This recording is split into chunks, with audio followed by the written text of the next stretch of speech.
All right, we are just at the end of the 10:20 a.m. turn, and it's been a rain turn, so movement has been reduced by a third, and all fire combat is halved in value.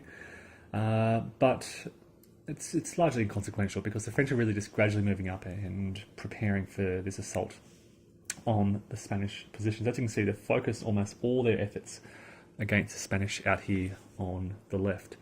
I placed a command activation on one of the French light cavalry formations.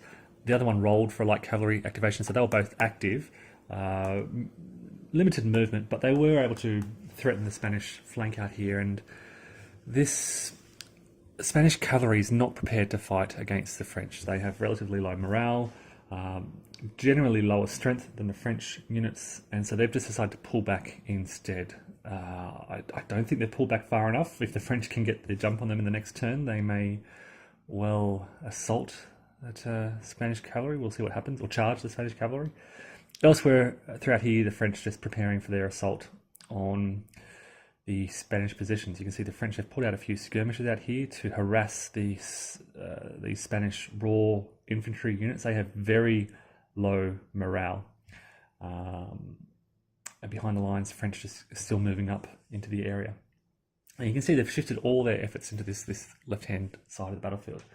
Over on the right, nothing much happened. Wells Brigade has moved into here, moving through the scrub. They didn't activate this turn.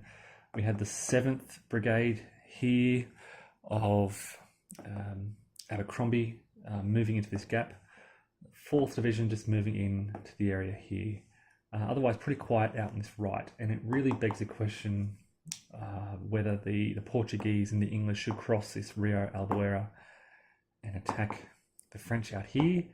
4th Division is certainly going to move to support the Spanish out here on the southwestern flank.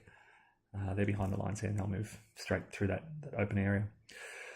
So again, just more moving during this turn, but the French are getting close to preparing for their attack. It will come soon. That's the end of the 10:20 turn. All right, it's the end of the 10:40 a.m. turn, and we had our first experience of how poorly this Spanish raw infantry perform in combat. Just some fire exchange along the lines here, but this raw infantry only get a ×1 multiplier for their fire effect whilst in line formation.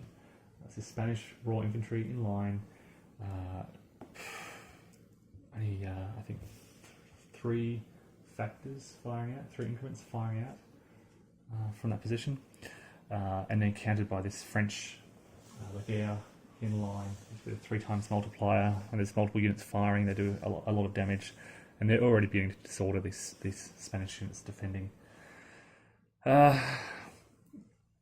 Yeah, elsewhere along the line, more sort of French cavalry moving up. The Spanish withdrew. The French could have charged out in the far left there. They hesitated just a bit. They have this really strong cavalry out here, and they didn't want to waste their strong cavalry on this Spanish cavalry. They thought they'd just, I guess, caution in the early hours of the morning. And elsewhere, just more the artillery finally moving up through. 4th Division in the rear moving up. The Spanish did activate and move up to these French Legere units to try and take them on in fire combat. That was probably a mistake in hindsight, given their poor fire performance. I think they're probably better off avoiding combat altogether, or just trying to defend as well as they can and wait for the 4th Division to arrive to help them out. It's really now begging the question of whether the British and the Portuguese should cross the line out here on the right, the Rio Albuera. It's something I'd like to do. It's just getting some activations to enable them to push forward. All right, so that's the end of the 10:40 turn.